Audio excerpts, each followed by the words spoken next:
बच्चों तुम्हें 4 मैंने एग्जाम्पल भी दिए थे, मैंने कहा ये घर से सोल्व करके आने हैं तुम्हें। कितने बच्चे सोल्व करके आए ईमानदारी से बताना, पहले तो करके आए हो? चलो बहुत बढ़िया बात। बाकी भाई तुम कितने बच्चे ऐसे हैं जिनको वो ये कहता है मेरे को समझ में नहीं आया मैडम? ना तुम करके आए, समझ में नहीं आया, ये भी कोई बात नहीं थी, फिर भी क्या किया जाए तुम्हारे साथ? मेरे बच्चों ऐसे काम थोड़ी चलता है। मान लो एक टीचर जब करा रहा है तुम्हें, हरियाणा जीके होगी, जैसे रीजनिंग होगी निकालनी होती है, इकोनॉमिक्स हो गया, तुम्हें ये समझ में क्यों नहीं आती? तुम इंटरेस्ट नहीं लेते। हाँ बताओ, रिजल्ट कितना आया टेस्ट में? कितने थे टेस्ट में? कम आए?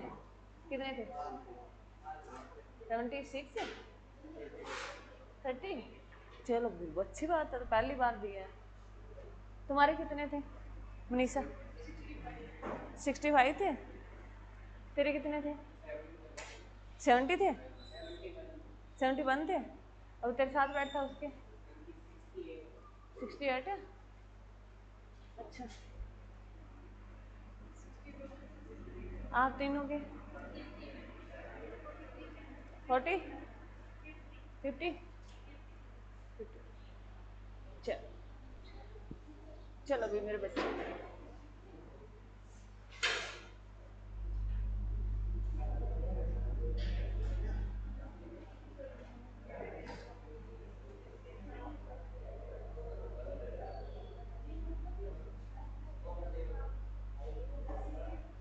चलो हो गया। नमस्कार भाई सभी को। सभी बच्चे जय माँ सरस्वती का नाम ले भी। बातें नहीं दी अब।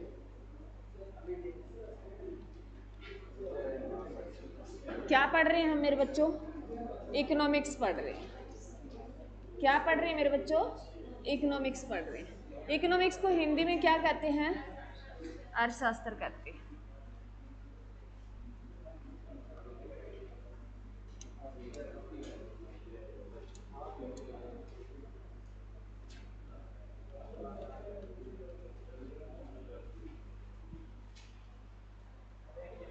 चलो, जो बच्चे नए हैं मैं 5 मिनट रिवीजन दे देती हूँ इकोनॉमिक्स में हमने क्या किया है अभी तक, उसके आगे फिर चलेंगे।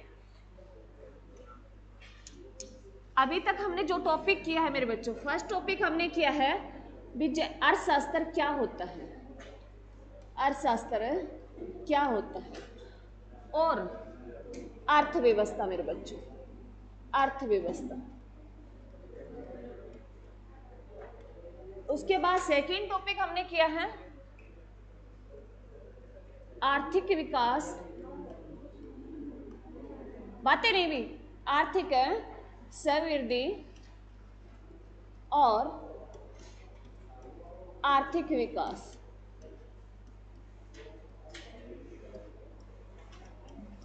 विकास। उसके बाद तीसरा पॉइंट हमने कर लिया मेरे बच्चों राष्ट्रीय आय, राष्ट्रीय आय।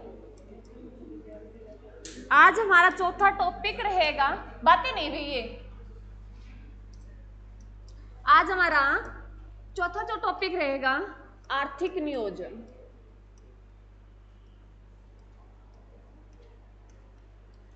नियोजन, इकोनॉमिक प्लानिंग। ये 4 टॉपिक हमने इकोनॉमिक्स में किया, 3 कर लिए इनमें से कंप्लीट। एक रहता है जो लास्ट मैंने आज लिखा है, वो इसके बारे में आप जानेंगे। हम पहले 3 में हमने क्या क्या किया मैं 5 मिनट तुम्हें बता देती हूँ। भी सारा तो क्लास रिकॉर्ड मिलेगी आपको, सारे तो नहीं बताए जाएंगे, परंतु क्या क्या है मेरे बच्चों। इकोनॉमिक्स हम पढ़ रहे हैं, इकोनॉमिक्स एक विषय है। अगर कहे एसएससी का हो, चाहे वो रेलवे का हो या एचएससी का हो, कोई भी एग्जाम हो, एचएससी पूछती है 2 से 3 क्वेश्चन पूछती है, एसएससी पूछती है वो 7 से 8 क्वेश्चन इकोनॉमिक्स में पूछती है। रेलवे अगर बात करें तो वहां भी 7 से 8 क्वेश्चन आते हैं इकोनॉमिक्स से संबंधित। तो मेरे बच्चों अर्थशास्त्र जो इकोनॉमिक्स मैंने पहले लिखा, ये क्या होता है, सब्जेक्ट होता है। इकोनॉमिक्स क्या होता है, सब्जेक्ट होता है। और इकोनॉमिक्स सबसे पहले शब्द देने वाला व्यक्ति जो था वो चाणक्य था मेरे बच्चों। कौन था, चाणक्य था। चाणक्य का अगर बात कहें, चाणक्य को और किस नाम से जाना जाता है, कौटिल्य के नाम से जाना जाता है। परंतु वर्तमान में ये पूछा जाता है कि कौटिल्य का वास्तविक नाम क्या था, विष्णुगुप्त था।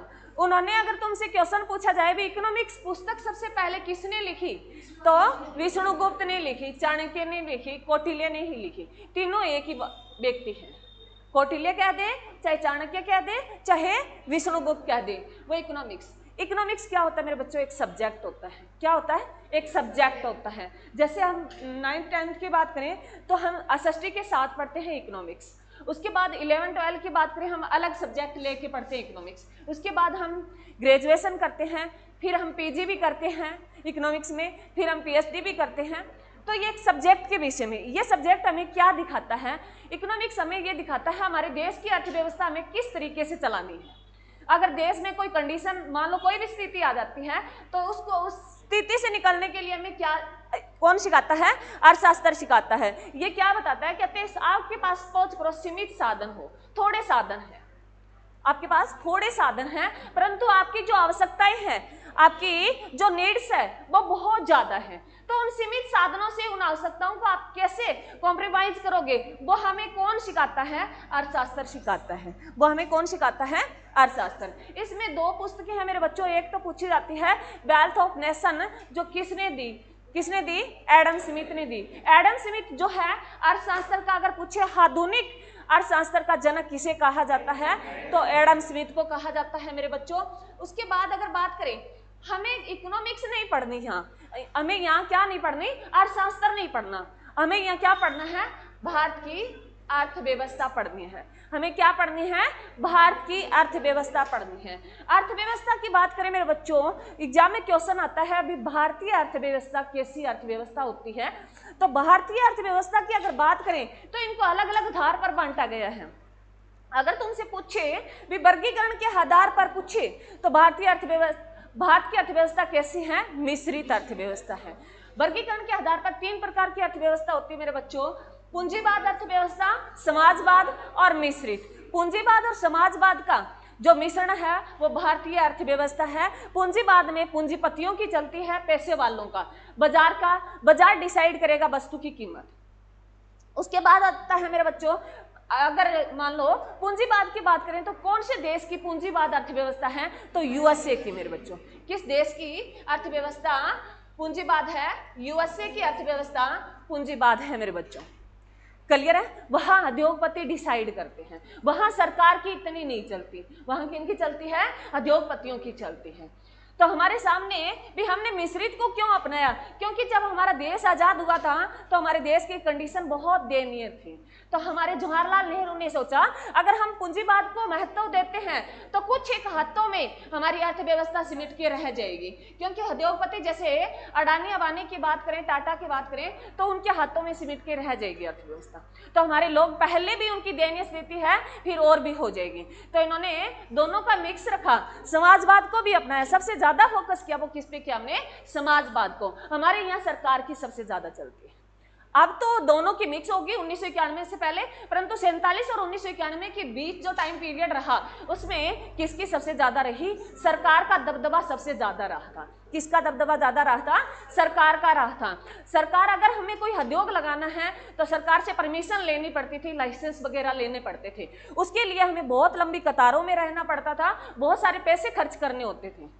तो हमने सबसे ज्यादा फोकस किस पे किया, 47 से 1991 में सबसे ज्यादा फोकस किया समाजवाद पे किया। परंतु भारत की अर्थव्यवस्था कैसी थी, मिश्रित थी। कैसी थी, मिश्रित थी। तो एग्जाम में क्वेश्चन आता है भारतीय अर्थव्यवस्था कैसी है मेरे बच्चों, मिश्रित है। किन दोनों का मिश्रण है, पूंजीवाद और समाजवाद का। पूंजीवाद में किसकी, मार्केट डिसाइड करता है, उद्योगपति डिसाइड करते हैं। समाजवाद में कौन करता है, सरकार डिसाइड करती है। और मिश्रित में दोनों कौन करते हैं, दोनों मिलकर करते हैं, सरकार और उद्योगपति। क्लियर है। उसके बाद आता है मेरे बच्चों भी क्षेत्र के आधार पर अर्थव्यवस्था। तो क्षेत्र के आधार पर अर्थव्यवस्था की बात करें तो भारतीय अर्थव्यवस्था को 3 क्षेत्रों में बांटा गया, प्राथमिक क्षेत्र, द्वितीय क्षेत्र और तृतीय क्षेत्र। प्राथमिक क्षेत्र में मेरे बच्चों वो चीजें इंक्लूड की गई जो प्राकृतिक संसाधन है, कृषि से संबंधित। प्राथमिक क्षेत्र में वो जो सबसे ज्यादा अगर कहें भी भारत की अर्थव्यवस्था 70% के लगभग अपनी आजीविका के लिए किस पे निर्भर करती है? प्राथमिक क्षेत्र पर करती है। किस पर निर्भर करती है मेरे बच्चों? प्राथमिक क्षेत्र पर करती है। मैं तीनों लिख थोड़े थोड़े बताऊंगी भाई, इसकी क्लास पहले हो चुकी है, फर्स्ट, सेकेंड और थर्ड। ये 3 क्षेत्रों के आधार पर भारतीय अर्थव्यवस्था को बांटा गया। इसमें आता है मेरे बच्चों किसका जिक्र होता है? सीधा अगर सिंपल बात करो तो कई बार लिखा जाता है ऑप्शन में होता है, हर कोई क्वेश्चन ऑप्शन पे डिपेंड करता है। 2 तरीके से होता है मेरे बच्चों। इसमें सिंपल भी दिया होता है प्राकृतिक साधन। कौन से साधन मेरे बच्चों? प्राकृतिक संसाधन। प्राकृतिक संसाधन में जो कौन सी चीजें इंक्लूड होती है मेरे बच्चों?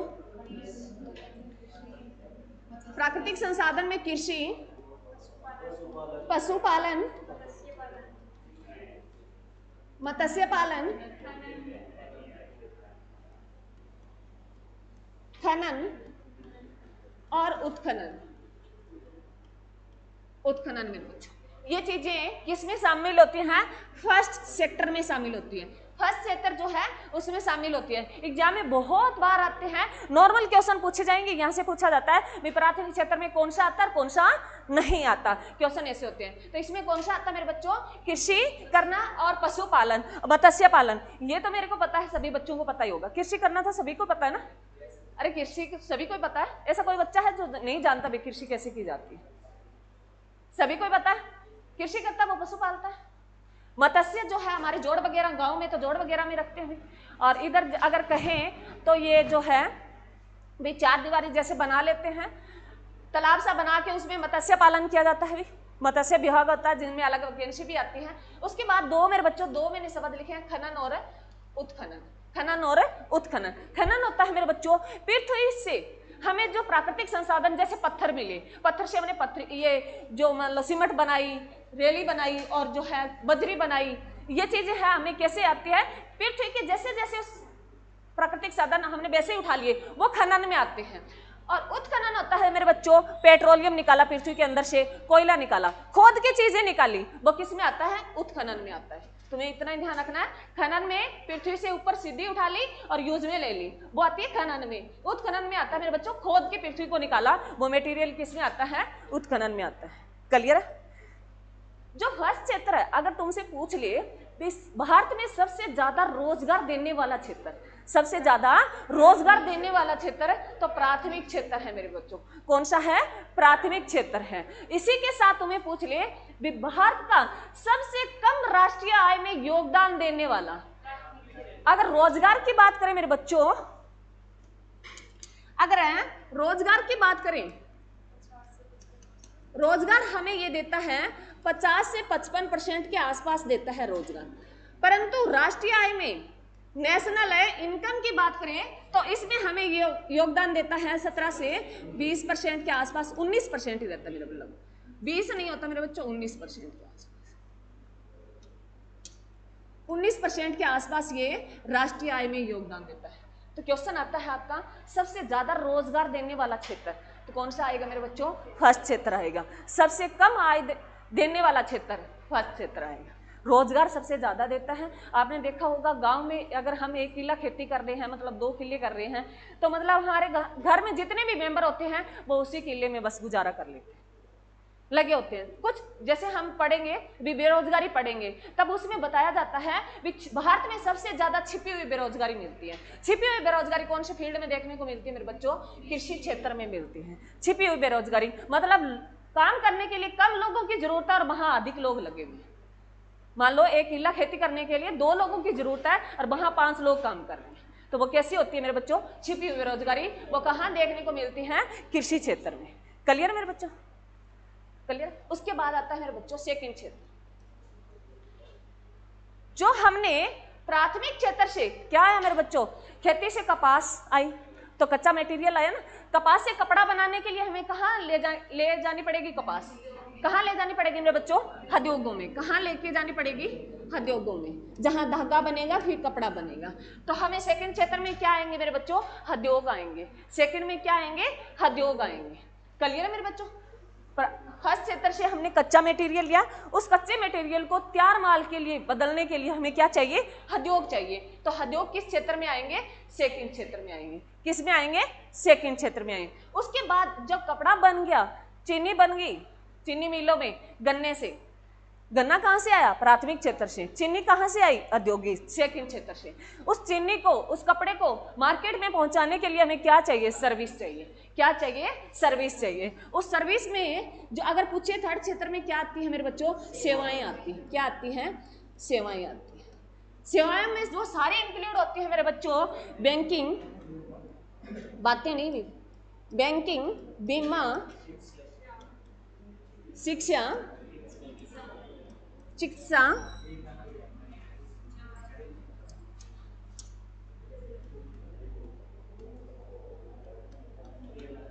परिवहन, संचार, ये सारे किस में इंक्लूड होते हैं मेरे बच्चों? थर्ड क्षेत्र में होते हैं, सेवा क्षेत्र में आते हैं। क्लियर है? 3 क्षेत्र की।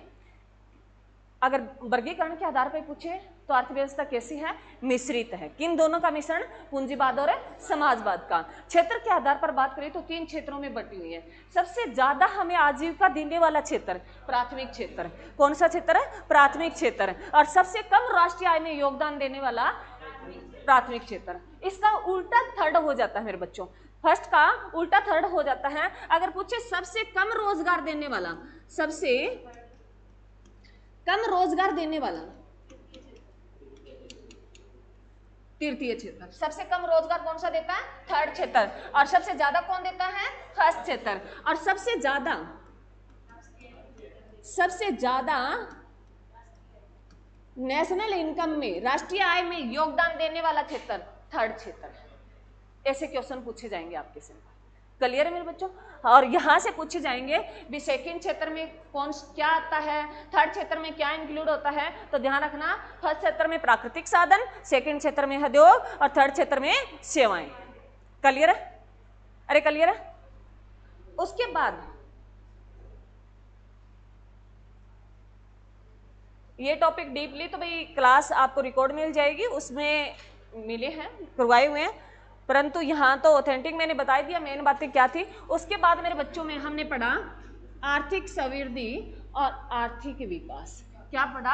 आर्थिक समृद्धि और आर्थिक विकास। मेरे बच्चों होता है इकोनॉमिक ग्रोथ और इकोनॉमिक डेवलपमेंट। क्या होता है? इकोनॉमिक ग्रोथ और इकोनॉमिक डेवलपमेंट। ग्रोथ और क्या होता है मेरे बच्चों? Economy development.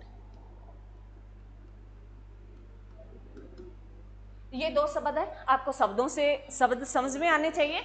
कोई बुक्स पढ़ लेना, कोई जरूरी नहीं होती जो यहाँ लिखा है, कोई बुक्स आप पढ़ लेना, आपको ऑथेंटिक यही मिलेगा। ग्रोथ से ध्यान रखना मेरे बच्चों, पहले आपको ग्रोथ समझना है। ग्रोथ क्या होता है मेरे बच्चों? समृद्धि होता है। क्या होता है? समृद्धि होता है। ग्रोथ समझना।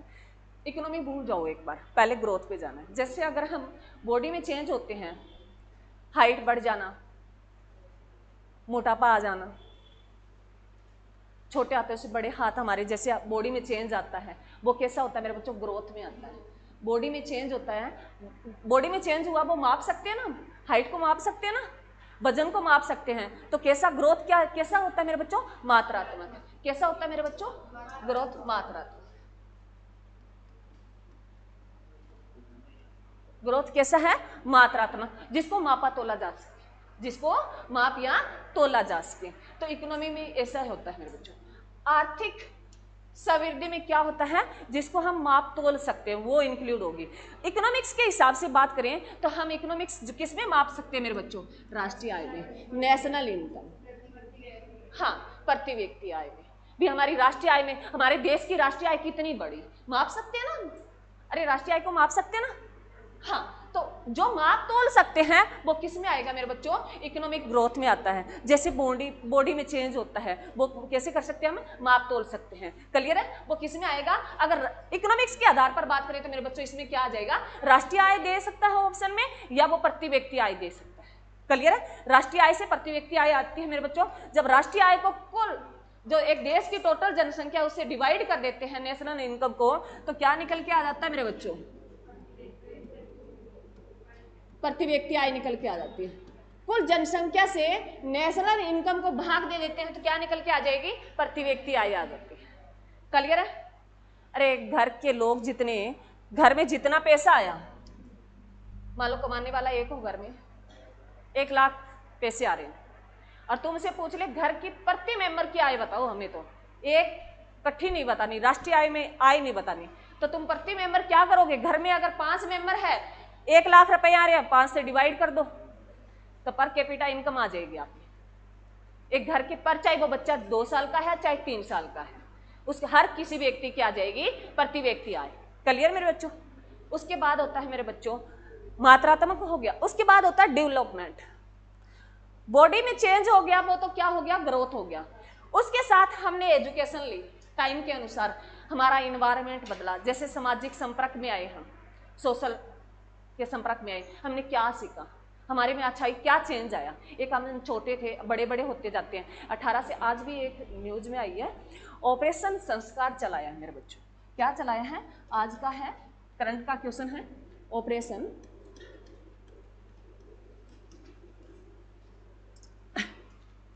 संस्कार। अभी करंट का क्वेश्चन है मेरे बच्चों, ऑपरेशन संस्कार। ये चलाने वाला जो है स्टेट है मेरे बच्चों राजस्थान। कौन सा है? राजस्थान।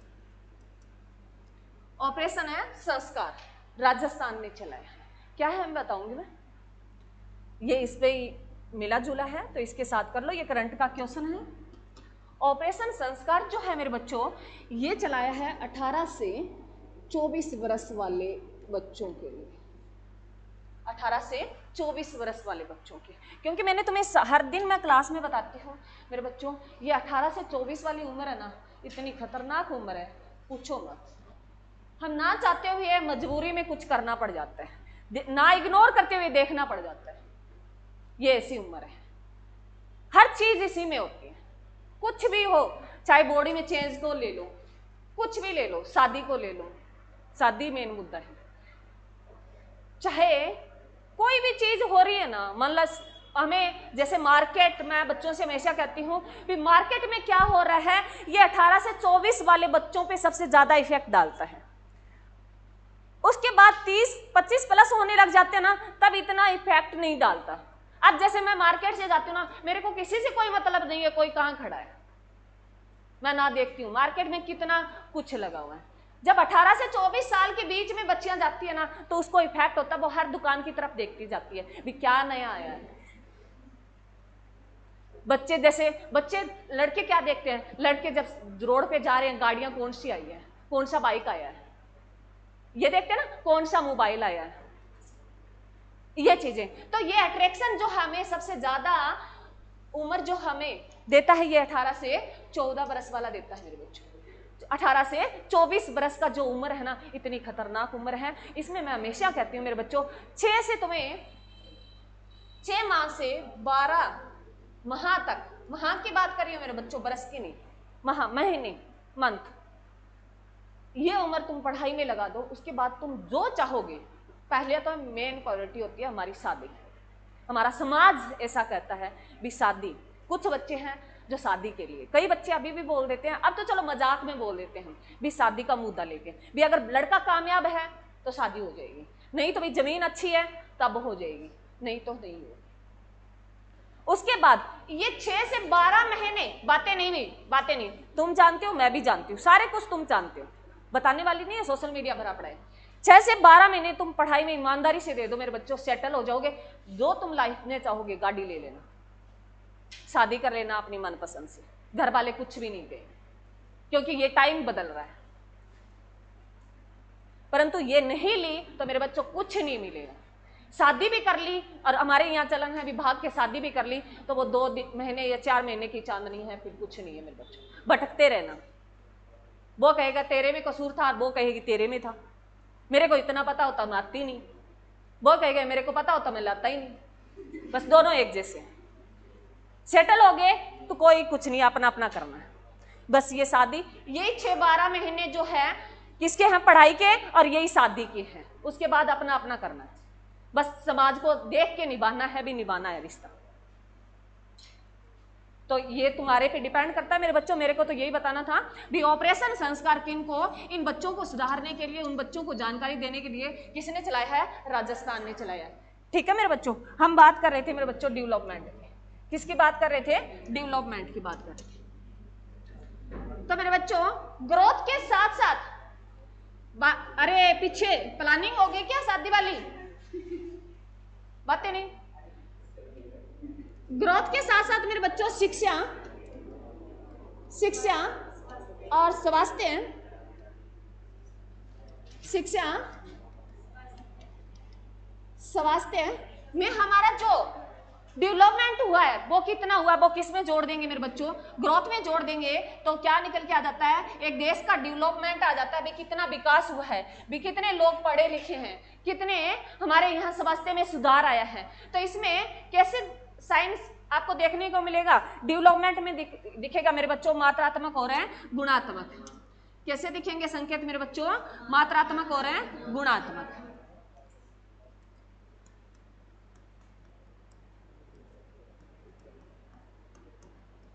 गुणात्मक, ये दोनों चीज, मात्रात्मक जो हम माप तोल सकते हैं, गुणात्मक जो हम महसूस करते हैं परंतु माप तोल नहीं सकते। अब एक व्यक्ति को महसूस कर सकते हैं, अगर कोई सामने वाला, जैसे मैं पढ़ा रही हूँ तो आप मेरे को महसूस कर सकते हो मैडम को कितना ज्ञान है, परंतु माप नहीं सकते भी मैडम में 2 किलो ज्ञान है या 1 किलो ज्ञान है।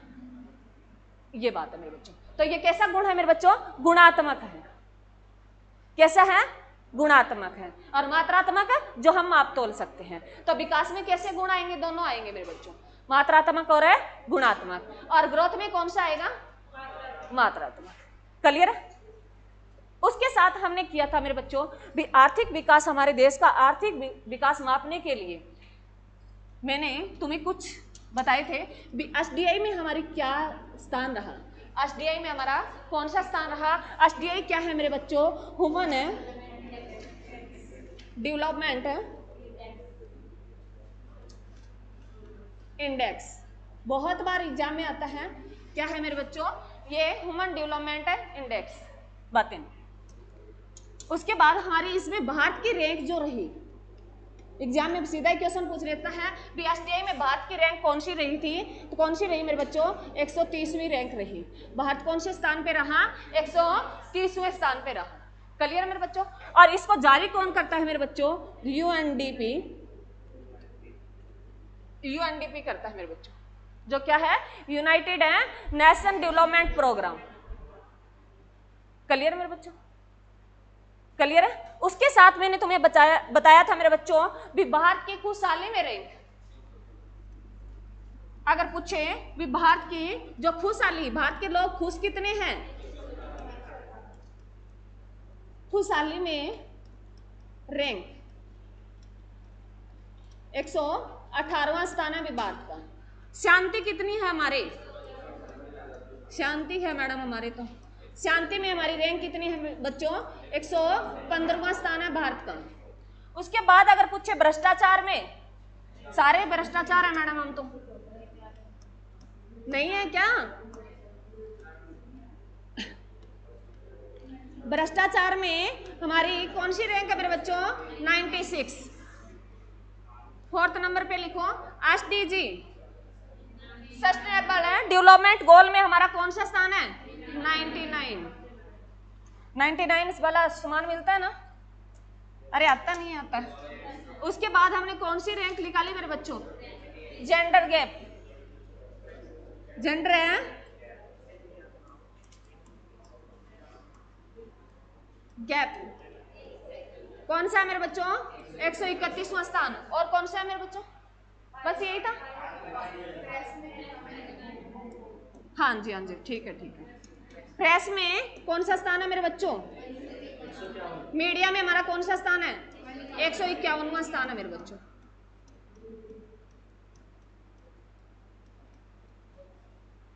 ये रैंक थी मेरे बच्चों। किस किस में हमारी क्या क्या रैंक है? भ्रष्टाचार में भारत कौन से नंबर पे है? 96 नंबर पे है।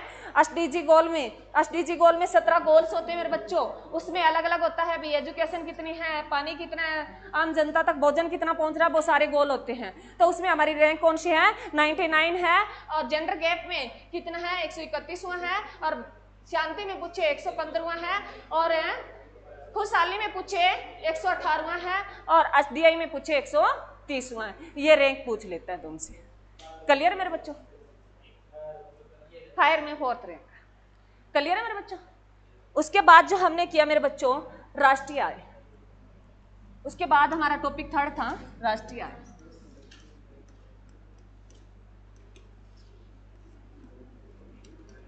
राष्ट्रीय आय इसको बोलते हैं मेरे बच्चों इंग्लिश में अगर बात करें तो नेशनल इनकम। नेशनल इनकम, राष्ट्रीय आय। राष्ट्रीय आय क्या होती है?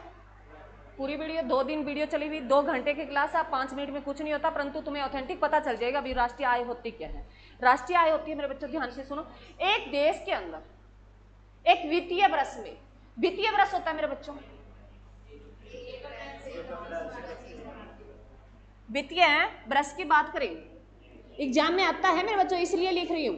वित्तीय वर्ष कौन सा होता है? जो 1 अप्रैल से शुरू होता है मेरे बच्चों और 31 मार्च तक चलता है। 1 अप्रैल से 31 मार्च तक वर्ष होता है, उसको क्या बोलते हैं? वित्तीय वर्ष बोलते हैं। क्या बोलते हैं? वित्तीय वर्ष बोलते हैं। एक देश के अंदर एक वित्तीय वर्ष के दौरान जो देश के नागरिक हैं, गैर नागरिक है, गैर नागरिक जो बाहर से आके यहाँ काम कर रहे हैं, उन सभी के द्वारा जो यहाँ काम किया जाता है, फाइनल गुड्स बनती है, सेवाएं दी जाती है, उन सभी का जोड़ क्या कहलाता है? राष्ट्रीय आय। क्या कहलाता है? राष्ट्रीय आय। राष्ट्रीय आय में कौन सी वस्तुएं शामिल होती है मेरे बच्चों? Final goods. कौन सी शामिल होती है? Final goods. याद रखना मेरे बच्चों, फाइनल है गुड्स शामिल की जाती है और क्या शामिल किया जाता है? सर्विस। फाइनल है गुड्स और सर्विस शामिल की जाती है। फाइनल ध्यान रखना, अंतिम जो मतलब उपभोक्ता के पास पहुंच गई। क्लियर है? वो सारी वस्तु किसमें शामिल की जाती है? राष्ट्रीय आय में इंक्लूड की जाती है। क्लियर है? राष्ट्रीय आय का सबसे पहले जो मेरे बच्चों बताया था अभी, हमारे देश भारत की राष्ट्रीय आय सबसे पहले अनुमान लगाया वो दादा भाई नौरोजी ने लगाया था। किसने लगाया था? दादा भाई नौरोजी ने लगाया था। ये 1867-68 की बात है मेरे बच्चों, जब उन्होंने कहा था अभी पर कैपिटा इनकम है। पर कैपिटा इनकम मेरे बच्चों, पर कैपिटा इनकम क्या होती है? प्रति व्यक्ति आय होती है। क्या होती है? प्रति व्यक्ति आय होती है। उन्होंने कहा पर कैपिटा इनकम कितनी है? 20 रुपए थी। कितनी थी? 20 रुपए थी वे। उसके बाद वैज्ञानिक पद्धति के द्वारा राष्ट्रीय आय का अनुमान लगाया गया वी.के.आर.बी. राव के द्वारा। उन्होंने 1931 में राष्ट्रीय आय का अनुमान लगाया। उसके बाद राष्ट्रीय आय से संबंधित एक समिति बनी थी जो बहुत बार एग्जाम में पूछी गई है। भी राष्ट्रीय आय समिति कब बनी थी? 1949 में बनी थी। राष्ट्रीय आय समिति कब बनी थी?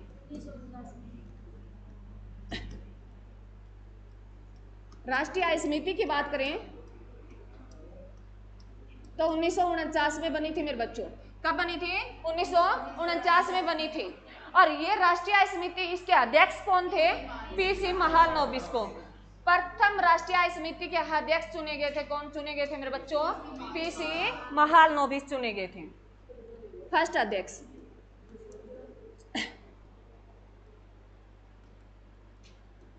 पी.सी. महालनोबिस।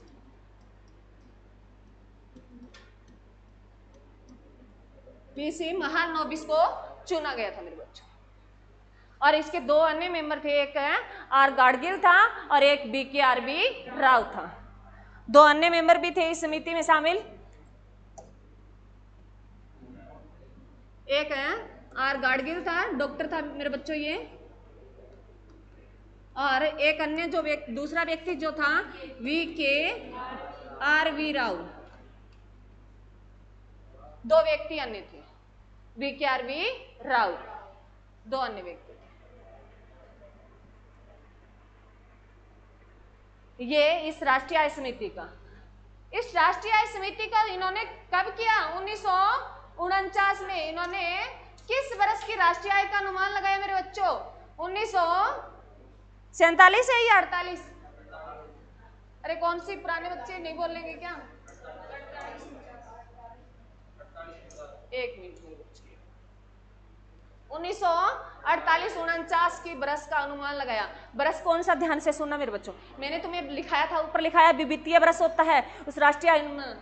तो 48 वाला 48 में शुरू हुआ 1 अप्रैल से, और 31 मार्च कहाँ आएगा? 49 में। इस पूरे बरस का राष्ट्रीय आय का अनुमान लगाया। तो इसमें उन्होंने पर कैपिटा इनकम इन्होंने बताई 225 रुपए। पर कैपिटा इनकम कितनी बताई थी? 225 रुपए बताई थी। क्लियर मेरे बच्चों? अरे क्लियर है? उसके बाद जो है मेरे बच्चों, भी राष्ट्रीय आय, इनको हम कई आधार पे मापते हैं। एक फैक्टर कॉस्ट होता है मेरे बच्चों, एक साधन फैक्टर कॉस्ट होता है, और एक मार्केट प्राइस होती है। जैसे आपका क्वेश्चन आता है जीडीपी और जीएनपी, जीडीपी और जीएनपी। राष्ट्रीय आय में हम क्या पढ़ते हैं? जीडीपी और जीएनपी पढ़ते हैं। जीडीपी इनकी फुल फॉर्म पूछे थे मेरे बच्चों, क्या होता है जीडीपी की फुल फॉर्म? क्या है? Gross domestic product. और जीएनपी की पूछे मेरे बच्चों, ग्रोस नेशनल प्रोडक्ट।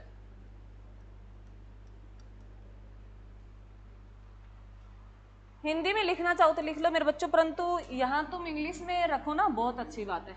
हिंदी में लिखना चाहो तो लिख लो। इसको बोलते हैं मेरे बच्चों, ध्यान से सुन लो, इसके साथ साथ मैं मीनिंग समझा दूंगी। ग्रोस होता है मेरे बच्चों टोटल, टोटल सकल। इसको क्या बोलते हैं? सकल, सकल टोटल। ब्रैकेट में लिख लो कुल, ताकि याद रहे। डोमेस्टिक होता है मेरे बच्चों घरेलू, घरेलू, एक ही मात्रा है घरेलू। और प्रोडक्ट होता है मेरे बच्चों उत्पाद, सकल घरेलू उत्पाद। क्या होता है? सकल घरेलू उत्पाद। उसके बाद नीचे वाला अगर कहें तो ग्रोस क्या होता है मेरे बच्चों? सकल होता है। क्या होता है? सकल होता है। और नेशनल क्या होता है? राष्ट्रीय होता है। और प्रोडक्ट क्या होता है? उत्पाद होता है। क्लियर मेरे बच्चों? यहाँ तक जीडीपी और जीएनपी समझ में आया? बस फुल फॉर्म तक ही मैंने तुम्हें बताया। अब सुनो मेरे बच्चों, क्या है, ध्यान से सुनना। लिखना चाहो तो तुम हल्का सा नोट कर सकते हो। जो जीडीपी होती है मेरे बच्चों, जीडीपी एक देश के अंदर, एक देश के 4 दीवारी के बाहर वाली आय इनकम इसमें इंक्लूड नहीं किया जाती। एक 4 दीवारी के अंदर जितने पैसे बने वो इसमें इंक्लूड किए जाएंगे। एक देश के अंदर एक वित्तीय वर्ष के दौरान भारत के निवासियों और गैर निवासियों द्वारा जो आय का जोड़ आता है वो किस में आएगा? जीडीपी में आएगा। जीडीपी कितनी? एक देश के अंदर सिर्फ भारत के। अब भारत में हमारे भाई है, बहन है, जो भी है काम कर रहे हैं, उनकी आय हमारे यहाँ इंक्लूड नहीं होती। किनकी? भारत के अंदर जो भारत में काम कर रहे हैं, भारतीय तो है ही हैं जो भारत के अंदर कर रहे हैं, और बाहर विदेशों के लोग यहाँ आके जो काम कर रहे हैं ना, उनकी आय इंक्लूड होगी, ना कि जो भारतीय बाहर जाके पैसे कमा रहे हैं और भारत भेज रहे हैं, वो आय इंक्लूड नहीं होती। तो इसकी परिभाषा जो क्या है, भारत के अंदर एक देश के अंदर, मेरे बच्चों परिभाषा तो सेम ही होती है ना जीडीपी की, वही यूएसए में होगी, क्योंकि एक देश के अंदर है, उस देश के निवासियों और गैर निवासियों के द्वारा जो आय का जोड़ आता है वो किस में आता है मेरे बच्चों? जीडीपी में आता है। किस में आता है? जीडीपी में आता है। जैसे अगर जीडीपी की बात करें, हम जीडीपी में कौन सी आय इंक्लूड करते हैं? सिंपल अगर बात करें तो जीडीपी में मेरे बच्चों सी जो है कंज्यूमर होता है। क्या करूंगी? सी आई प्लस जी, सी आई प्लस जी। सी होता है मेरे बच्चों कंज्यूमर, उपभोक्ता। सी होता है कंज्यूमर, उपभोक्ता। आई होता है इन्वेस्टमेंट, निवेश करता। जी होता है गवर्नमेंट, जो सरकारी हुए। सरकारी बिल। ये तीनों चीज अगर प्लस कर दी जाए तो क्या निकल के आ जाती है मेरे बच्चों? जीडीपी आ जाती है। क्या आ जाती है? जीडीपी। उसके बाद मैंने तुम्हें एक शब्द और लिखा था, जीएनपी। क्या लिखा था मेरे बच्चों? जीएन। जी सेम है मेरे बच्चों, जी सेम है दोनों में, पी दोनों में सेम है। यहां घर की बात हो रही है, यहां राष्ट्र की बात हो रही है, घर से बाहर की भी बात हो रही है। घर से घर में जितना सोर्स हुआ वो तो किस में आएगी? जीडीपी में आएगी। परंतु बाहर से कमा के लेके आ रहे हैं तो वो किस में आ जाएगी मेरे बच्चों? जीएनपी में आ जाएगी। तो तीनों शब्द आ जाएंगे। ये तो होगी ये जीडीपी। यहां मैं इसको अगर ब्रैकेट में जीडीपी लिखना चाहूं तो लिख सकती हूं भी, ये तो हो ही होगी, हमारे पास जीडीपी वाली तो है ही है। उसके साथ जो एक्स्ट्रा आती है वो आती है मेरे बच्चों x minus n. X minus n, x minus का मीनिंग है मेरे बच्चों एक्स से एक्सपोर्ट और एन से इंपोर्ट। एक्सपोर्ट है और इंपोर्ट। इसको अगर हम राष्ट्रीय आय में अगर बात करें तो राष्ट्रीय आय में हम इसको बोलते हैं विदेशों से प्राप्त, विदेशों से प्राप्त है शुद्ध आय मेरे बच्चों।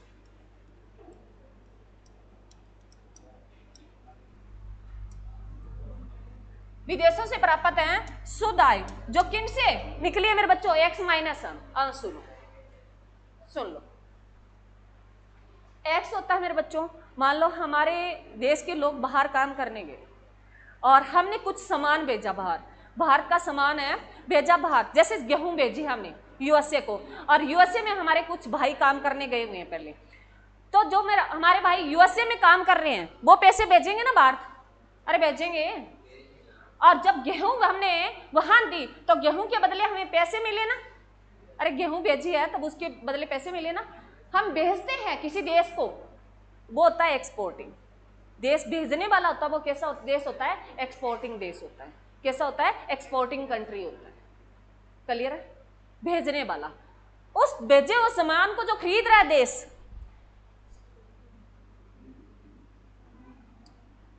मैं यहां लिख देती हूँ पहले समझ लो, कई बच्चे हैं जिनको नहीं आ रहा। भारत भेज रहा है मेरे बच्चों, एक्सपोर्टिंग की जगह लिख रही हूं मैं भारत। भारत है क्या भेज रहा है? गेहूं। क्या भेज रहा है? गेहूं।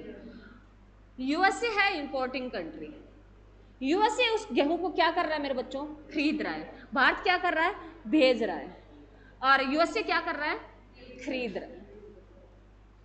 किसी देश, कोई देश किसी सामान को भेजता है, भेजने वाला देश क्या कहलाता है? एक्सपोर्टिंग कंट्री कहलाता है। एक्सपोर्टिंग, निर्यात देश कहलाता है। क्लियर है?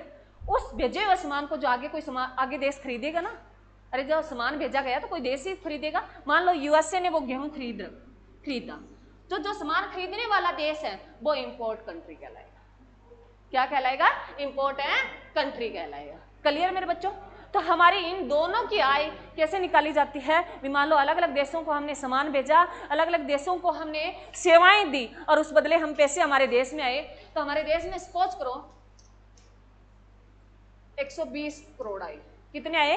120 करोड़ आए, चाहे वो सामान के बदले आए हो चाहे सेवाओं के बदले आए हो। क्लियर है? अरे क्लियर है? उसके बदले जो इंपोर्ट कंट्री है, मान लो ये तो है ही नहीं भी बाहर सामान भेजता रहता, कुछ खरीदते भी हैं अन्य देशों से, कुछ है सामान खरीदते भी हैं। सामान खरीदते हैं तो हमारे पैसे जाएंगे बाहर। अरे सामान खरीदेंगे पैसे बाहर जाएंगे ना, तो वो इंपोर्ट में आएगा। और कुछ बाहर देशों के लोग हमारे देश के अंदर भी काम कर रहे हैं, तो हमारे देश वो यहां से पैसे कमा के कहां बेचते हैं? अपने देश फॉरेन में बेचते हैं। तो वो किस में आएगा? मान लो 100 करोड़ इंपोर्ट पे हमारा खर्चा आ गया, हमारे पास पैसे आए 120 करोड़ एक्सपोर्टिंग से और 100 करोड़ किससे आए? इंपोर्टिंग से। क्लियर है? इन दोनों का क्या आ गया मेरे बच्चों? 20 करोड़ जो रुपए बच गए, दोनों का प्लस माइनस करते हैं तो 20 करोड़ बच गया ना। वो 20 करोड़ क्या होगा हमारा? विदेशों से प्राप्त है शुद्ध आय होगी। क्या होगी? विदेशों से प्राप्त है शुद्ध आय होगी। वह 20 करोड़ हम किस में प्लस कर देंगे? जीडीपी में। किस में प्लस कर देंगे? जीडीपी में। तो हमारी क्या निकल के आ जाएगी मेरे बच्चों? जीएनपी आ जाएगी। क्लियर है? अरे क्लियर है? बता दोगे दोनों? चलो, उसके बाद मेरे बच्चों तुमसे पूछता है बी जीडीपी फैक्टर कॉस्ट और GDP market price. GDP factor cost और GDP market price. Factor cost होती है मेरे बच्चों, जो मान लो साधन हम कोई वस्तु बना रहे हैं, किसी चीज का उद्योग लगा रखा है हमने, तो उसमें फैक्टर चाहिए ना, साधन चाहिए ना। अरे कोई वस्तु बना रहे हैं तो साधन चाहिए ना, मजदूर चाहिए, फैक्ट्री लगाने के लिए भूमि चाहिए, और फैक्ट्री चलाने के लिए पैसे चाहिए। तो पैसे के बदले क्या देते हैं? ब्याज। और मजदूरी के बदले क्या देते हैं? मजदूर के बदले क्या देते हैं? मजदूरी। और उद्योग जो भूमि लिए तो उसके बदले क्या देते हैं? किराया। तो वो कैसे होती है मेरे बच्चों? फैक्टर कॉस्ट होती है। कैसी होती है? फैक्टर कॉस्ट होती है। फैक्टर कॉस्ट में हमेशा सब्सिडी प्लस होती है। फैक्टर कॉस्ट में क्या प्लस होती है? सब्सिडी प्लस होती है। फैक्टर कॉस्ट में क्या प्लस होती है? सब्सिडी प्लस होती है मेरे बच्चों। उसके बाद आता है मेरे बच्चों market price. Market price, GDP तो हम पढ़ के आ चुके हैं, सिर्फ मार्केट प्राइस देखना है। मार्केट प्राइस क्या होती है मेरे बच्चों? कोई भी वस्तु, मान लो एक बिस्किट का पैकेट खरीद के लेके आए, तो बिस्किट के पैकेट पे लिखा होता है भी टैक्स सहित। क्या लिखा होता है? टैक्स सहित। तो मार्केट प्राइस में क्या इंक्लूड होता है मेरे बच्चों? टैक्स। क्या इंक्लूड होता है? टैक्स। सब्सिडी में बता देती हूँ, हमेशा साधनों पे दी जाती है मेरे बच्चों, फाइनल गुड्स पे सब्सिडी नहीं दी जाती। किस पे दी जाती है? साधनों पर दी जाती है। और टैक्स किस पे लगाया जाता है? जो फाइनल गुड बन के तैयार हो जाए उस पे टैक्स लगाया जाता है।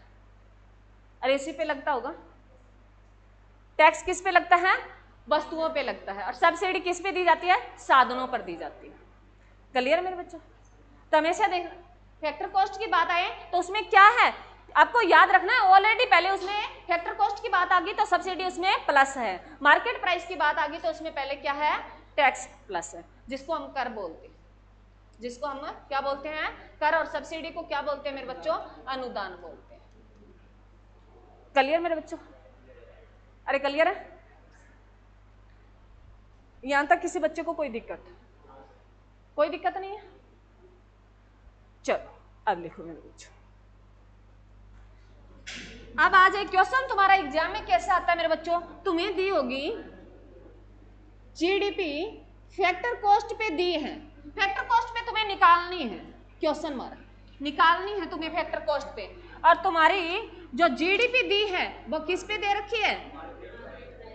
मार्केट प्राइस पे दे रखी है। किस पे दे रखी है? मार्केट प्राइस पे दे रखी है। इससे पहले मेरे बच्चों, पहले ऊपर वाला थोड़ा सा और समझो। एक बात और रह गई थी ऊपर वाले, दो शब्द दिए मेरे बच्चों, सब्सिडी और टैक्स। अगर टैक्स से, हमेशा एक ध्यान रखना, टैक्स हमेशा ज्यादा होता है। टैक्स हमेशा ज्यादा होता है सब्सिडी से। टैक्स हमेशा ज्यादा होता है सब्सिडी से, याद रखना। तो टैक्स पहले लिखते हैं, उसके बाद माइनस इसमें सब्सिडी करते हैं। सब्सिडी उसमें माइनस करते हैं। यहाँ सब्जेक्ट मत पढ़ लेना रे, सब्जेक्ट सब्सिडी, क्योंकि सब्जेक्ट ही बनता है ना उसे एसयूबी से, तो ध्यान रखना सब्सिडी है। यहाँ टैक्स से सब्सिडी माइनस कर देते हैं तो उसको मेरे बच्चों, जैसे x माइनस एम किया तो क्या निकल के आया था? विदेशों से प्राप्त है शुद्ध आय आए। अगर टैक्स माइनस हम सब्सिडी कर देते हैं तो हमारे पास क्या निकल के आता है? शुद्ध अप्रत्यक्ष कर। शुद्ध अप्रत्यक्ष कर क्या निकल के आता है मेरे बच्चों? शुद्ध अप्रत्यक्ष कर। इसको हमें शुद्ध अप्रत्यक्ष कर बोलते हैं। क्लियर है मेरे बच्चों? क्लियर है? अब चलो उस पे। अब आता है मेरे बच्चों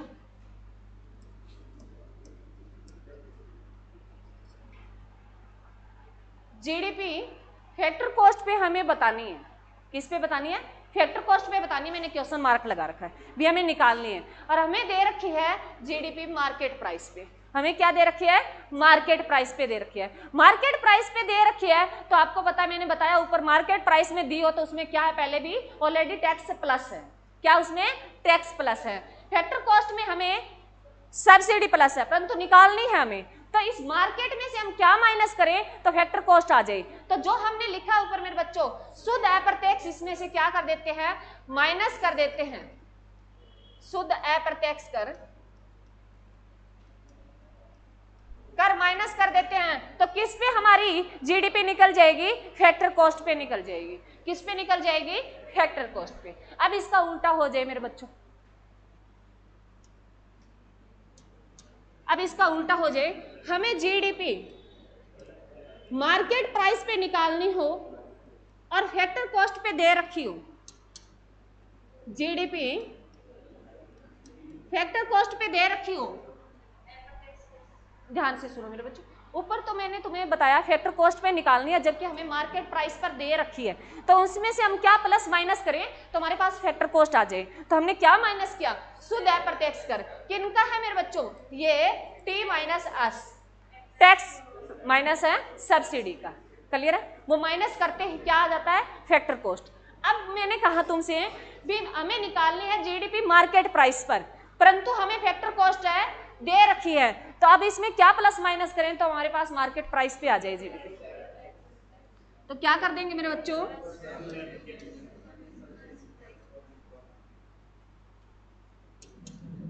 इसे ये वाला प्लस का साइन बन जाएगा शुद्ध अप्रत्यक्ष कर, शुद्ध अप्रत्यक्ष कर, शुद्ध अप्रत्यक्ष कर। क्लियर है? मैं एक बार फिर रिपीट कर रही हूँ, सुनो। अब तुम्हें कैसे करना है, पढ़ाई मुश्किल नहीं होती, परंतु पढ़ने वाला इंटरेस्ट होना जरूरी है उस चीज को समझने के लिए। कोई चीजें मुश्किल नहीं है। अब समझो इसको क्या है मेरे बच्चों। देखो मैंने तुम्हें बताया कि फैक्टर कॉस्ट पे हमें निकालना है जीडीपी, मार्केट पे दे रखी है, तो मार्केट पे जो दी है टैक्स हमेशा क्या होता है मेरे बच्चों? ज्यादा होता है। टैक्स क्या होता है? ज्यादा। और सब्सिडी क्या होती है? कम होती है। कम होती है तो वो कम ही रहेगा ना, हमेशा किसी भी प्लस हो जाए कम ही रहेगा। तो हमेशा भी ज्यादा दे रखा है और हमें कम वाली चीज निकालनी है, कम वाली निकालनी है तो माइनस ही करेंगे ना, कुछ चीज माइनस करेंगे। तो तुम्हें ध्यान होना चाहिए, तुम्हें ध्यान होना चाहिए मेरे बच्चों, भी कम वाली चीज याद करनी है तो ज्यादा वाली चीज से कोई चीज माइनस ही की जाएगी ना, तभी कम आएगी ना। अरे कम आएगी। उसके बाद हमने क्या किया? उसमें शुद्ध अप्रत्यक्ष कर किया। अगर मतलब शुद्ध अप्रत्यक्ष कर ना दिया हो, वहां तुमको ऐसे दे दे भी इसमें टैक्स और है सब्सिडी दोनों चीजें दे दे मेरे बच्चों,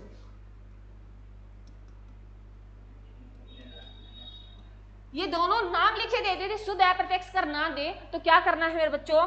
भी टैक्स तो पहले इसमें ऑलरेडी मार्केट पे आ गई, तो पहले ही है ना। अरे मार्केट प्राइस आ गई तो मैंने कहा टैक्स हमेशा जहां एमपी दिखाई दे जाए तो तुम्हें ये सोचना इसमें टैक्स पहले ही है, तो पहले है तो उसको क्या करेंगे? माइनस करना है ना, कम करने के लिए, तो इसमें टैक्स के आगे माइनस का साइन आ जाएगा। उसके बाद हमें फैक्टर कॉस्ट निकालनी है तो इसमें टैक्स माइनस कर देंगे और सब्सिडी क्या कर देंगे मेरे बच्चों? इसमें प्लस कर देंगे। सब्सिडी क्या कर देंगे? इसमें प्लस कर देंगे। तो किस पे आ जाएगी? फैक्टर कॉस्ट पे आ जाएगी। क्लियर है? अब इसका उल्टा यहां बताओ मेरे को क्या करूं। यहां टैक्स दिया मेरे बच्चों और सब्सिडी दी, हाँ क्योंकि फैक्टर कॉस्ट है, इसमें सब्सिडी पहले प्लस है। फैक्टर कॉस्ट में क्या है? सब्सिडी ऑलरेडी पहले है, तो सब्सिडी को क्या करेंगे? माइनस करेंगे। और टैक्स नहीं है, मार्केट पे निकालना है, ज्यादा बनाना है थोड़े से, तो ज्यादा बनाने के लिए टैक्स क्या करेंगे? उसमें प्लस कर देंगे। ऐसे आएगा। क्लियर है? अरे क्लियर है? परंतु बार बार करना होगा मेरे बच्चों, ऐसे नहीं आएगा। ये इतना, इसके पीछे की बहुत स्ट्रेटजी, कई सालों का अनुभव हुआ, इतना जल्दी नहीं आता। परंतु जितनी बार तुम करोगे तो तुम्हें 2-3 महीने अगर तुम शिद्दत से सही पढ़ लो ना, फिर हर बुक्स तुम्हें इंटरेस्टिंग लगेगी। कोई भी चीज हो, चाहे कोई बकवास कर रहा हो, तुम पढ़ने बैठ गए ना तो ये मन नहीं भटकेगा। परंतु तुम्हें नहीं आता तो मन भटकेगा, फिर ये सोचेगा छोड़ना यार, फोन देख लेता हूँ, कौन नहीं आ रहा। क्लियर है मेरे बच्चों? अरे क्लियर है?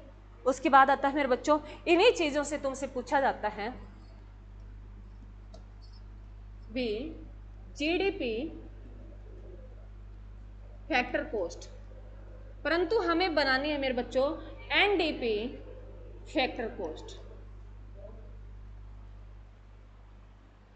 जीडीपी दे रखी है फैक्टर कॉस्ट पे, उसकी हमें बनानी है एनडीपी फैक्टर कॉस्ट बनानी है। तो इसमें देखो मेरे बच्चों कैसे क्या चीज है। देखो मेरे बच्चों, हमेशा मैंने बताया फैक्टर कॉस्ट कोई चेंज नहीं करना, हमें फैक्टर कॉस्ट दे रखी है तो कोई चेंज नहीं करना, पी हमें सेम दे रखा है कोई चेंज नहीं करना, डी हमें दे रखा है कोई चेंज नहीं करना, बस सिर्फ बला यही है, जी और जी से एन बनाना है। जी क्या है मेरे बच्चों? कुल है, टोटल है।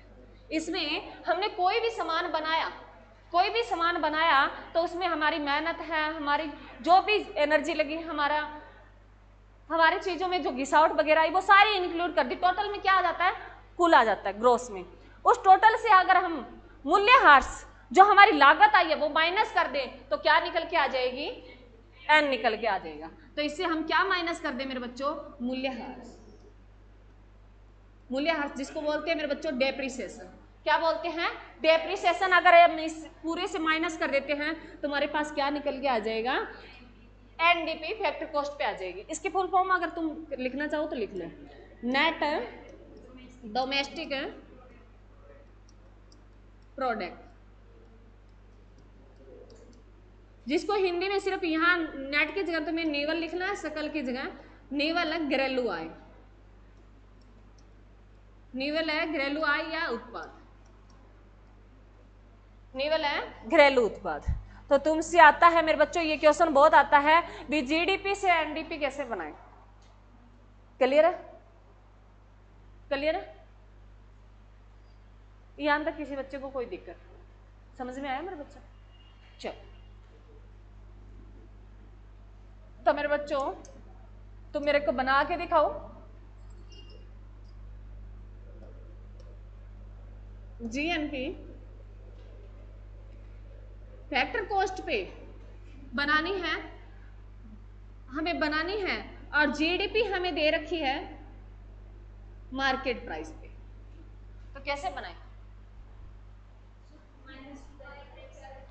इसमें से क्या, पहले सुनो मेरे बच्चों, पहले देखो इसमें क्या है, पहले फैक्टर कॉस्ट उठा लो। यहाँ फैक्टर कॉस्ट दिया है या मार्केट प्राइस दी है, तो हमें फैक्टर कॉस्ट बनाने के लिए मार्केट प्राइस से क्या माइनस करें? शुद्ध अप्रत्यक्ष कर। क्या माइनस करेंगे मेरे बच्चों?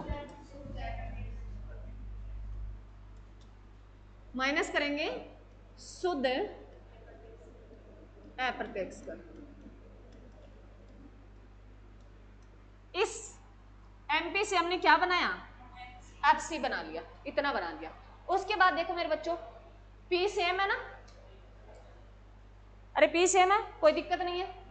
उसके बाद देखो डी से एन बनाने के लिए, यहाँ डोमेस्टिक है, घर की बात हो रही है, यहाँ राष्ट्र की बात हो रही है, तो क्या प्लस करें घर में? तो ताकि राष्ट्र बन जाए, क्या प्लस करें मेरे बच्चों? इसमें क्या प्लस करेंगे? x माइनस एम, जिसको क्या बोलते हैं मेरे बच्चों? विदेशों से प्राप्त शुद्ध आय। शुद्ध आय वो प्लस करके क्या बन जाएगी मेरे बच्चों? अरे डी से एन बन गया ना, क्या जोड़ते ही? विदेशों से प्राप्त है शुद्ध आय। आगे जी दे रखा मेरे बच्चों, कोई चेंज नहीं है, बस ये चेंज करना। क्लियर है? उसके बाद आता है मेरे बच्चों सेम क्वेश्चन आ जाए, तुमको खुद कोशिश करो, मैं देती हूँ तुम्हें निकालने के लिए। अगर तुम्हें यहाँ आ जाए भी सीधा तुम्हें दे दे भी टैक्स वगैरह दे दे, टी लिख रही हूँ टैक्स से और सब्सिडी से ऐसे लिख रही हूँ, तो इसमें मार्केट वाली टैक्स ऑलरेडी है तो इसमें क्या करेंगे? टैक्स माइनस कर देंगे और फैक्टर पे निकालनी है सब्सिडी प्लस कर देंगे। ठीक है? अरे ठीक है, हाँ चलो अब निकाल लोगे तुम्हें? अरे निकाल लोगे। इसके बाद एक जीएनपी का और ले लेते हैं, जीएनपी लेवल वाली बता देती हूँ, उसके बाद हम प्रति व्यक्ति आय करेंगे। जीएनपी मेरे बच्चों फैक्टर कॉस्ट हमेशा क्या होती है, अगर पूछे तुम्हें भी राष्ट्रीय आय है वो सबसे वास्तविक राष्ट्रीय आय कौन सी कहलाती है? एक तो मेरे बच्चों स्थिर कीमतों द्वारा जो मापी गई राष्ट्रीय आय वो वास्तविक कहलाती है। किसके द्वारा मापी गई? स्थिर कीमतों के आधार पर मापी गई राष्ट्रीय आय कैसी कहलाती है? वास्तविक आय कहलाती है। स्थिर कीमतें कौन सी मेरे बच्चों? कोई एक स्थिर वर्ष के आधार पर मापी गई है। क्लियर है? क्योंकि आय दो प्रकार से मापी जाती है, एक चालू वर्ष के आधार पर और एक स्थिर वर्ष के आधार पर। चालू ब्रश जो वर्तमान में चल रहा होता है, और स्थिर ब्रश होता है कोई पीछे का एक स्थिर ब्रश उठाया जाता है जिसमें ज्यादा मुद्रास्फीति ना रही हो और वस्तुओं के रेट ठीक ठाक रहे हो, ज्यादा कम ज्यादा ना हुए। ठीक है, तो जो जीएनपी मापी जाती है मेरे बच्चों वो हमेशा ऑथेंटिक होती है, वो फैक्टर कॉस्ट वाली होती है। तुमसे पूछ लेना सबसे बेस्ट अगर जीएनपी कौन सी है तो फैक्टर कॉस्ट वाली। कौन सी? फैक्टर कॉस्ट वाली। दोनों सामने दी हो, मार्केट प्राइस और फैक्टर कॉस्ट। और किस पे? जो स्थिर लागतों पर मापी गई। किन पे मेरे बच्चों? स्थिर लागतों पर। स्थिर है, ब्रश के आधार पर है। एक मिनट मेरे बच्चों, स्थिर ब्रश लिखो। स्थिर है, ब्रश के आधार पर मापी गई, आधार पर मापी गई और फैक्टर कॉस्ट से मापी गई।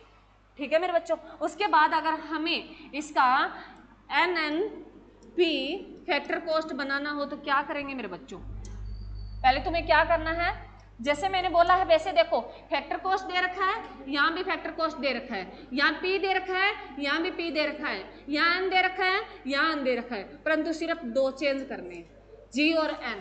G और N चेंज करने के लिए क्या है मेरे बच्चों? G क्या है? टोटल है, और N क्या है?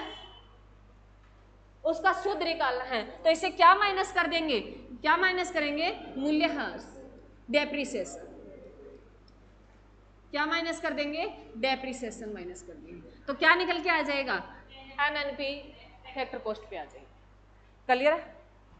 अरे क्लियर है? जो टोटल दिया है उससे हमें मूल्यह्रास माइनस कर देंगे तो क्या निकल के आ जाएगी? NNP आ जाएगी। क्लियर है? ऐसे सिंपल क्वेश्चन पूछे जाते हैं तुमसे। क्लियर मेरे बच्चों? अरे क्लियर है? बस तुम्हारा लास्ट पॉइंट रहता है जो रह गया था राष्ट्रीय आय में। आज मेरे को कराना बहुत कुछ था परंतु नए बच्चे थे इसलिए मैंने थोड़ा सा रिवीजन दिया पीछे वाला, आज मैं अलग लेके आई थी, कोई बात नहीं। चलो मेरे बच्चों, हमने पढ़ लिया, क्या पढ़ लिया? जीएनपी पढ़ लिया फैक्टर कॉस्ट पे, उसके बाद हमने पढ़ लिया जीएनपी पढ़ लिया, मार्केट प्राइस पे पढ़ लिया, उसके बाद हमने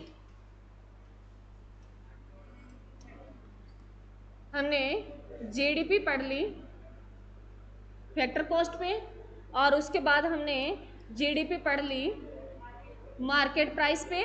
उसके बाद हमने इसके साथ अगर बात करें तो हमने एनएनपी फैक्टर कॉस्ट पढ़ ली और एनएनपी मार्केट प्राइस। अरे ये तो निकाल दोगे ना मार्केट है और फैक्टर वाला, तो बस ये दो तीन बातें हैं, ये तुम्हें ये घूमती रहेगी आगे पीछे। क्लियर है? उसके बाद हमने एनडीपी पढ़ लिया मेरे बच्चों फैक्टर कॉस्ट पे, और उसके बाद हमने पढ़ लिया एनडीपी मार्केट प्राइस पे। ये सारे टॉपिक कर लिए, बस दो चार शब्दों का आगे पीछे करना, तुम्हें कुछ भी नहीं है। ये जी से एन बनाने के लिए डेप्रिसिएशन माइनस करना है, जे से एन बनाने के लिए डेप्रिसिएशन माइनस करना है। मार्केट तुम्हें दे रखी है, फैक्टर बनाना है तो क्या करना, उसे शुद्ध अप्रत्यक्ष कर माइनस करना है। मार्केट करनी है तुम्हें, मार्केट पे कोई जीडीपी जीएनपी निकालनी है और फैक्टर दे रखा है तो उसमें प्लस करना है शुद्ध अप्रत्यक्ष का। क्लियर है? अगर पूछ ले भी टैक्स, अगर टैक्स और जो है सब्सिडी है तो मेरे बच्चों मार्केट पहले दे रखी है और हमें फैक्टर निकालना है तो मार्केट से क्या कर देंगे, टैक्स माइनस कर देंगे, सब्सिडी फैक्टर निकालनी है तो सब्सिडी प्लस कर देंगे। क्लियर है? बस ये तीन वर्ड है। जीडीपी से जीएनपी बनाना है तो जीडीपी प्लस क्या लिखेंगे, विदेशों से प्राप्त है शुद्ध आय लिख देंगे, बस जीएनपी बन जाएगी। क्लियर है? क्लियर है मेरे बच्चों? अब आता है मेरे बच्चों, सुनो, तुम्हारे सामने आएगी क्वेश्चन आता है भी वास्तविक राष्ट्रीय आय कौन सी कहलाती है, जो वास्तव में राष्ट्रीय आय मापी जाती है। एक आता है मेरे बच्चों जीएनपी मार्केट प्राइस, एक आता है मेरे बच्चों जीएनपी फैक्टर कॉस्ट, एक आता है मेरे बच्चों एनएनपी मार्केट प्राइस, एक आता है मेरे बच्चों एनएनपी फैक्टर कॉस्ट। इनको मेरे बच्चों एनआई से भी लिखा जाता है, ये लिखी जाती है राष्ट्रीय आय लिखने के सूत्र है मेरे बच्चों। इतने प्रकार से राष्ट्रीय आय को लिखा जाता है।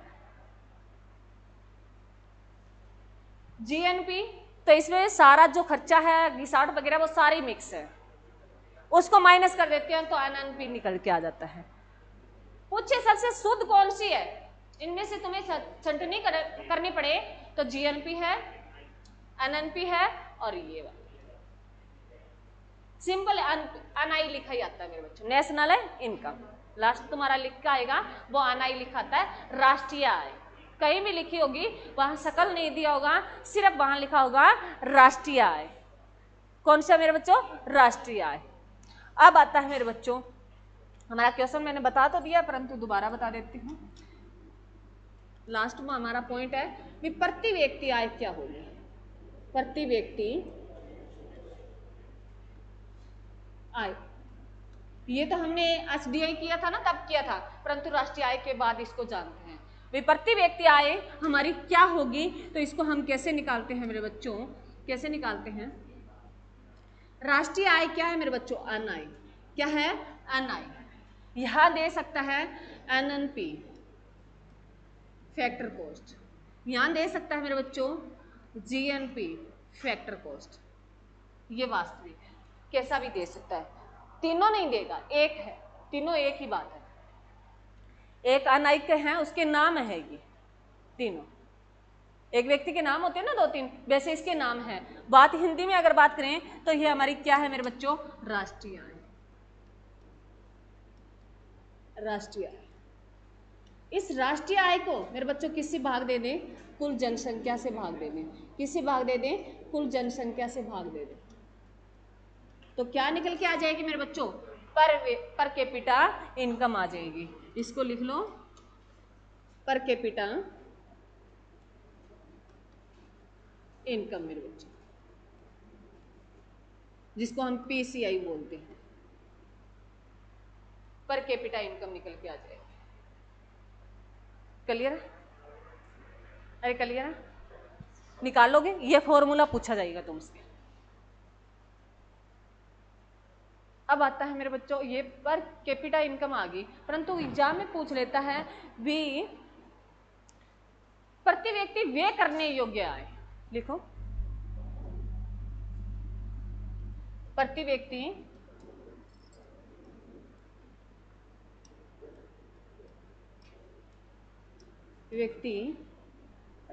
व्यय एक्सपेंडिचर करने योग्य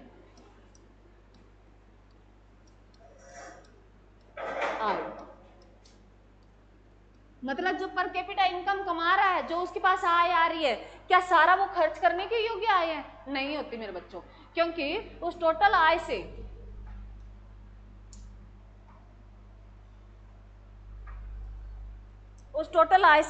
जो पीसीआई इसमें और उसमें डिफरेंस है मेरे बच्चों, इसमें एक्सपेंडिचर और जुड़ जाता है। अब हमें क्या निकालनी है, जो एक व्यक्ति मतलब अपना मतलब व्यय कर सकता है, अपना सामान खरीद सकता है, वो कौन सी आय बचेगी। अगर पर कैपिटा से हम क्या कर दें, अप्रत्यक्ष कर माइनस कर दें। क्या कर दें मेरे बच्चों, अप्रत्यक्ष कर माइनस कर दें, तो क्या निकल के आ जाती है, प्रति व्यक्ति आय व्यय करने योग्य आय बच जाती है उस व्यक्ति के पास, अपना टैक्स वगैरह चुका के। अरे प्रत्यक्ष जीएसटी भरनी पड़ती है ना हर सामान पे, वही है। तो प्रति व्यक्ति आय से हम क्या माइनस कर दें, अप्रत्यक्ष कर माइनस कर देते हैं, तो क्या निकल के आ जाता है मेरे बच्चों, हाँ प्रति व्यक्ति व्यय करने योग्य आय बच जाती है। क्लियर है, फॉर्मूला पूछा जाएगा, लिखा होगा तुम्हारे ऑप्शन में, परंतु तुम्हें पहचान करनी होगी सही कौन सा। क्लियर मेरे बच्चों, अरे क्लियर है,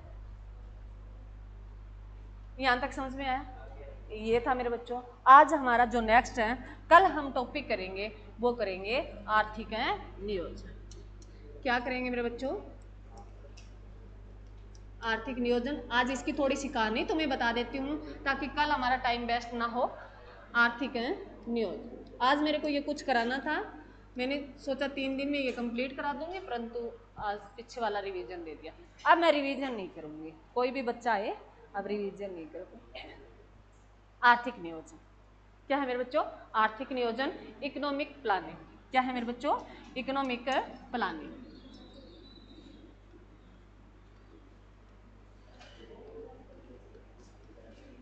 इकोनॉमिक प्लानिंग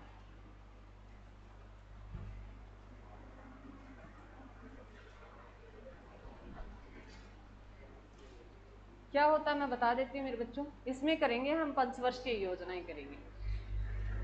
इस नाम से स्पष्ट हो रहा है मेरे बच्चों, एक आर्थिक, मान लो एक अर्थव्यवस्था चलाने के लिए एक प्लानिंग बनानी होती है।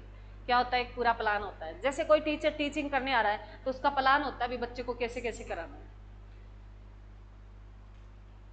तो जो एक देश चलाने के लिए, उस अर्थव्यवस्था को चलाने के लिए क्या बनाया जाता है, एक देश सरकार द्वारा एक प्लान बनाया जाता है भी हमारे देश का विकास कैसे किया जाए। तो ये एक प्लान बनाने के लिए मेरे बच्चों आर्थिक नियोजन में जैसे हम 5 ईयर प्लान पढ़ेंगे तो ये सबसे पहले आया क्या, आर्थिक नियोजन होता है मेरे बच्चों, क्या होता है, पूर्व निर्धारित उद्देश्य। किसको कंप्लीट करना है इस आर्थिक प्लानिंग में, पूर्व निर्धारित, पूर्व पहले से पूर्व निर्धारित उद्देश्य। मतलब मैं यह सोच के आई मैं इकोनॉमिक्स में इतने दिन में कंप्लीट करा दूंगी, तो मैंने क्या बनाया, एक ढांचा बनाया भी इतना जो मेरे को इतने दिन में कंप्लीट कराना, कहाँ तक करवाना है। तो ये पूर्व निर्धारित उद्देश्य को पूरा करने के लिए क्या बनाते हैं, हम एक प्लान बनाते हैं। उस प्लान में क्या होता है मेरे बच्चों, उसमें क्या इंक्लूड होगा, सीमित साधन। हमारे देश में क्या है मेरे बच्चों, उसको प्लान को बनाने के लिए हमारे पास क्या कितने साधन है, सीमित साधन। कैसे साधन है, सीमित साधन। उन सीमित साधनों से हमारा जो प्लान है उसको सक्सेस बनाना है, उसके ऊपर काम करना है। उन सीमित साधनों से जो हमारा हमने प्लान बनाया है उस पर काम करना है। वो पूरी प्रक्रिया पढ़ेंगे तो वो किस में पढ़ेंगे मेरे बच्चों, हम 5 ईयर प्लान में पढ़ेंगे भी कैसे एजेंडा लेके आए। पहले उससे पहले अगर हम बात करें भी 5 ईयर प्लान जो आया था भी इसका आर्थिक नियोजन सबसे पहले जिसने दिया हमें, हमारे सामने पेश किया, हमारे देश के सामने 10 वर्षीय विकास एजेंडा था, 10 वर्ष का भी, 10 वर्ष का एक साल में हमें कैसे कैसे काम करना है। तो ये आया था 1934 में, वेसव रवैया के द्वारा दिया गया था। 1934 में किसके द्वारा दिया गया था, वेसव रवैया के द्वारा दिया गया था। लिख लो, मैं लिखा देती हूँ।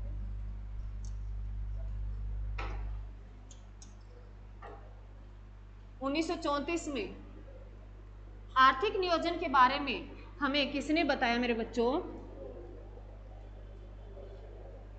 वेसव रवैया। तो ये क्वेश्चन आता है कि आर्थिक नियोजन के बारे में 1934 में हमें किसने बताया था, वेसव रवैया ने बताया था।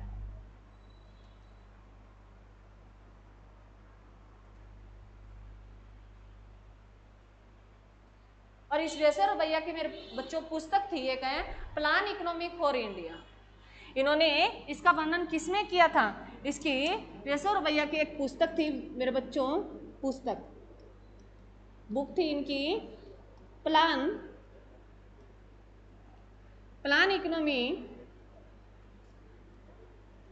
Economy for India. इस बुक में उन्होंने बताया भी भारत की जो अर्थव्यवस्था है उसको कैसे चलाना है। इस बुक में उन्होंने एक्सप्लेन प्लान बना के दिया था, प्लान इकोनॉमी फॉर इंडिया। इसमें जो सूत्र दिए थे मेरे बच्चों, जो देश के 10 वर्षीय विकास के लिए दिए थे, कितने वर्ष के लिए दिया था, 10 वर्षीय विकास के लिए दिया था। इस पुस्तक में भारत के विकास के लिए 10 वर्षीय कार्यक्रम प्रस्तुत किया गया था मेरे बच्चों। लिखो, चलो मैं बता देती हूँ कैसे लिखना है तुम्हें इस पुस्तक में।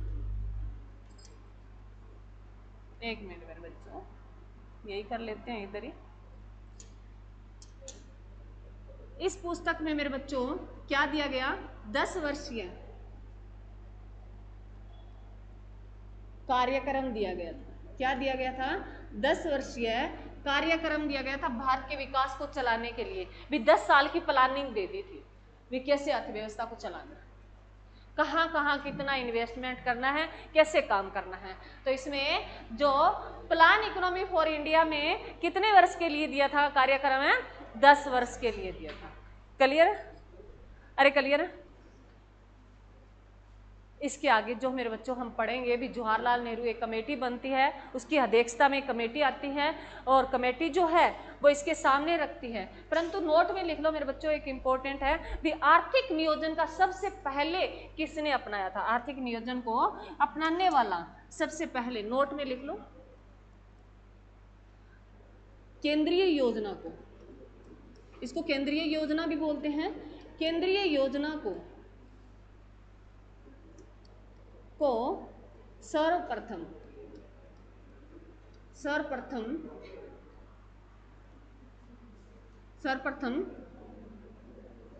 श्वेतीय, एक मिनट में बच्चों, सर्वप्रथम इसको अपनाया था पूर्व श्वेतीय संघ में, पूर्व श्वेतीय संघ में।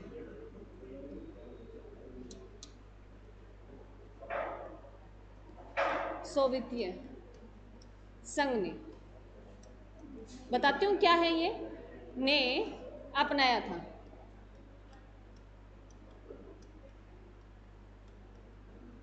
किसने अपनाया था? सोवियतीय संघ ने अपनाया था।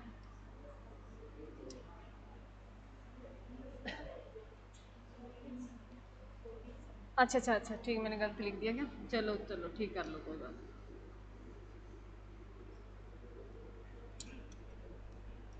सोवियतीय बोला तो यही था, लिखा कुछ और था। चलो क्या है मेरे बच्चों, मैं बता देती हूँ। ये सोवियतीय संघ क्या है मेरे बच्चों? यूएसएसआर। क्या है मेरे बच्चों? यूएसएसआर। क्या है? यूएसएसआर। यूएसएसआर में तुम्हें जब ये 5 ईयर प्लान पढ़ाऊंगी तो इसमें बहुत बार पहले भी मैंने तुम्हें यूएसएसआर के बारे में जिक्र किया है। ये कई देशों का क्या था? झुंड था, कई देशों का झुंड था मेरे बच्चों। ये यूएसएसआर का 1990 में इससे 15 देश अलग हो जाते हैं। यूएसएसआर से 1990 में 15 देश अलग हो जाते हैं, खंडन हो जाता है। जैसे उसमें हम पढ़ते हैं उज्बेकिस्तान है, किर्गिस्तान है, कजाकिस्तान है, तजाकिस्तान है। तो ये देश क्या, छोटे छोटे देश निकल के आते हैं। 15 देश किससे? यूएसएसआर से अलग हो जाते हैं। उसके बाद इसमें सबसे बड़ा देश उभर कर सामने आता है, वो कौन सा आता है मेरे बच्चों? रूस आता है। कौन सा आता है? रूस आता है। रूस आता है। सबसे बड़ा देश उभर कर आता है, कौन सा आता है? रूस आता है। और जब हम भी इसका 5 ईयर प्लान का जिक्र करते हैं, 5 ईयर प्लान का हम जिक्र करते हैं, तो हम क्या कहते हैं? भाई भारत में 5 ईयर प्लान किस देश से लिए गए? रूस से लिए गए थे। किससे लिए गए थे? 5 ईयर प्लान का एजेंडा वो किस देश से लिया गया था? रूस से लिया गया था। मैं तुम्हें इस टाइम बताती हूँ भी ऑप्शन में रूस ना दिया हो, ये तो 90 में अलग हुआ है मेरे बच्चों, अस्तित्व में 90 में आया ना रूस। उससे पहले क्या था? ये इसका एक पार्ट था। तो यूएसएसआर भी देश है। क्लियर है मेरे बच्चों? तो रूस की राजधानी बता दो फिर। रूस की राजधानी क्या है? मॉस्को। रूस की राजधानी क्या है? मॉस्को। और यहाँ के राष्ट्रपति कौन है? Vladimir Putin. कौन है? Vladimir Putin. क्लियर मेरे बच्चों? Thank you.